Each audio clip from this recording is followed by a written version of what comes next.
Hi, I'm Child of Bones and I'm doing a little video clip today regarding some frequently asked questions that I get asked quite a bit on my website. So one of the questions I get asked is, it's kind of around that topic of cleanliness is next to godliness. Yuck. So people ask different kind of questions under that domain, if you like, under that topic, and one of them is like, oh, before every ritual, do you have a cleansing bath? Do you like myrrh or frankincense? Do you chant? Do you do it on your day off so that you're not, you haven't done a day's work? Do you change your clothes, wear white? Do you wear a ritual cloak that you never wear at any other point in the month or in your life? You only use it for magic, things like that. No, I don't. Now, I'm not speaking for any other witches here when I say this, but for me, the gods that I petition, the god forms I work with, the plant spirits, have never ever asked me to be any cleaner than I am to get a result. Now, there are times, of course, when you just think, you've come in from work and, maybe there's a bit of a situation going on that you want to deal with magic, and for focus, I might think, actually, do you know what? I'm going to have something to eat. I'm not going to have any alcohol or any coffee because I don't want to get all racy. I'm going to have a shower and just let the day go because it's been hectic, so I can get into the right thought space in order to do a ritual, because maybe the energy that I need to hold that night is pretty heavy, or maybe it's wild and vibrant and I need to be very clear so I don't spill off in either direction, and I need the spell to work. Under those grounds, anything that I do leading up to that ritual is about actually getting the result I want. So if I can tune into myself and think, do you know what? I'm still worried about the meeting that went wrong at work, or, my place is a mess. Why haven't I actually hired a cleaner? Things like that. If I'm that scatty, of course I'm going to do things that actually start to contain me so that I can do the ritual and get the result that I want. I don't want to be labouring on doing a ritual that's not working because I've gone into the space ill-prepared. So basically, I prepare to get what I want. Now, if I don't wear ritual clothing, no, I don't do that. I have friends that do, and that's great, fine. If they get the results that they want because of what they believe they do in order to get that result, that's no different than me trying to clear myself, having a shower and deciding, that I need to clear my thoughts up. There's no difference. It's just that, that maybe aesthetically it's different. I believe if you can tap power, you've got the tools, you've got the experience, or, the available information, and you're clear about your spell or how you want to word it, or who you're going to petition for it. If you line that up, I am a bit of an advocate of saying that, no god's ever asked me to purify myself, or, I'm quite mad with PMT, and no one's ever said to me, oh, by the way, in ritual, by the way, can you get back to us when you're a bit calmer or less angry or irritated? No, they haven't. Of course they haven't. It's about riding the power and being okay at riding it. It's honestly about that.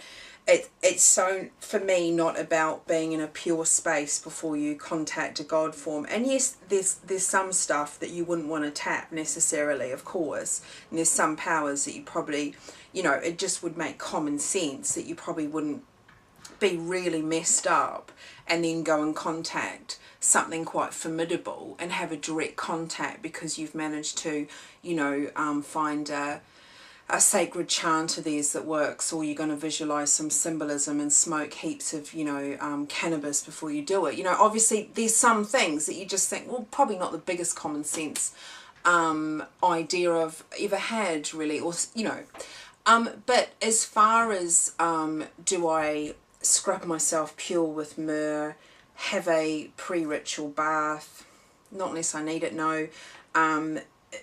Chant a million times, clear my house, do all this stuff. No, it's not been required. I can be mad as a cut snake with PMT and I can still have the grace of the gods if I've sorted out my mind beforehand. And I think that there's no God has ever asked me to be more pure than where I'm at right in that moment. And for me, that's quite real and that's quite loving, because it's that whole acceptance of the human experience, and that's what magic in daily life's about for me. It has to be practical, it has to get results, and it has to fit in with all aspects of being human under all domains. It can't just be that, you know, that on every full moon you do a ritual and you feel aligned to the goddess, and the rest of the time, you know, you're not coping. I mean, there's situations where you don't cope in life because bad stuff happens, obviously, but if you feel powerless, abandoned by a god, and appealed zero, and you only feel connected at full moon because that's the only time you do the ritual, then maybe you want to, you know, reframe your life a bit and have it more in a day-to-day experience. And you don't have to wait for full moon, you don't have to wait to feel pure, and you certainly don't have to be clean enough to contact a god. Some people would say that in order to get a really good pure result, see, it's the word pure that freaks me out, I think, that, you know, you should be smudged and be in white in a ritual and be initiation number, I don't know, 68, up the teaching and exams of witchcraft. I would say that maybe for some people that moving up the scales is what works for them, and then, you know, there's, you know, a whole body of thought in witchcraft about us being all eclectic and doing our own thing and being maybe a bit more wild and free. And I think that, and being wild and free is good. You do it whenever you like, whoever you like, and you get a result. That's all that matters, really. So you know, if you want to wear white, knock yourself out. If you don't and it works, yeah, I agree, it does for me as well. So the other thing that's attached to that is a lot of people, for some reason, keep thinking I'm vegetarian. I don't know why. No one's sending me quiche in the post or anything. But people have this, I think it's unusual, make a mental leap there, that, you know, because I sell magical potions, I must be vegan, not wear leather, and don't eat meat. And that's so not true. And I don't quite know where people make that connection, but I presume it's quite a new age thing, you know, that people are vegetarian.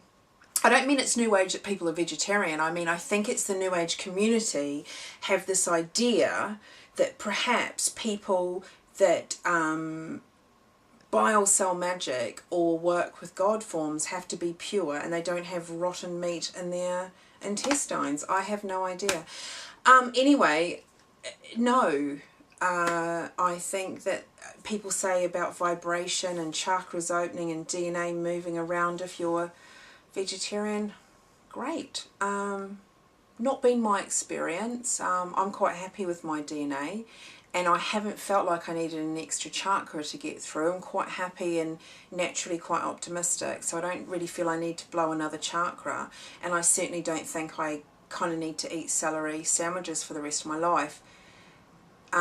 So just to get rid of that myth, I think you can work with your own constitution. And if your constitution suits being vegan, vegetarian, a meat eater, does it really matter? I think it's about wholeness and wellness and knowing yourself well enough to know what really suits your constitution and what makes you feel lined up, what makes you feel well and strong and clear, and your immune system to be robust. And you know, if it's eating a lamb shank, a little lambsy, well and good. That's not going to prevent your third eye from opening, or that's not going to prevent you from having a joyous life. join me in the rotting meat in the intestines. Things are going fine. It's really okay. So that myth's hopefully gone now. Do you have to be vegetarian to do magic? No. Okay, no. Now, random question. Can insects be totem presences in someone's life? Yeah.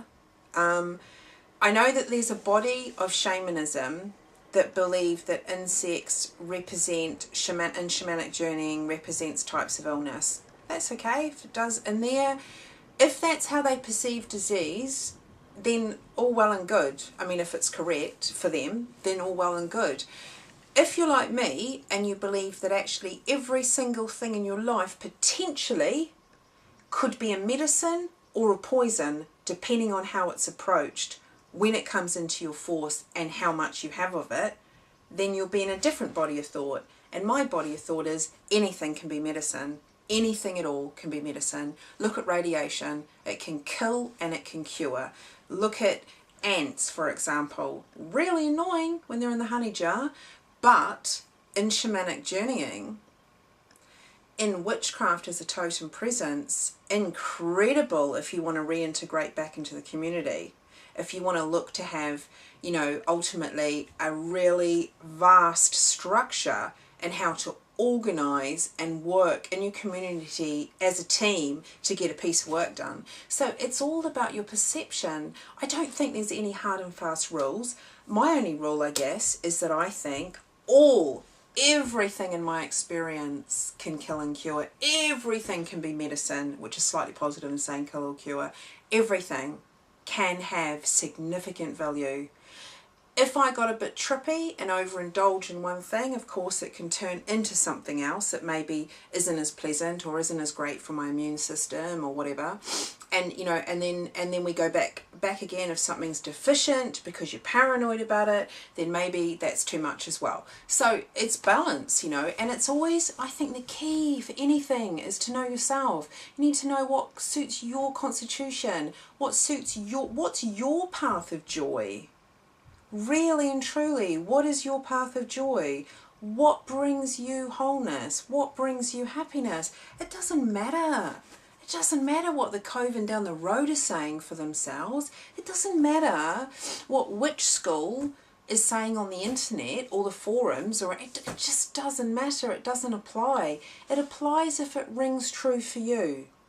But, you know, when we find ourselves in our own belief system, we can, you know, start weeding out what doesn't work for us. You know, you can have this really vibrant, beautiful, joyous life, and that's what's important. That's all I got to say today. So I hope that was okay, and I hope you enjoyed it.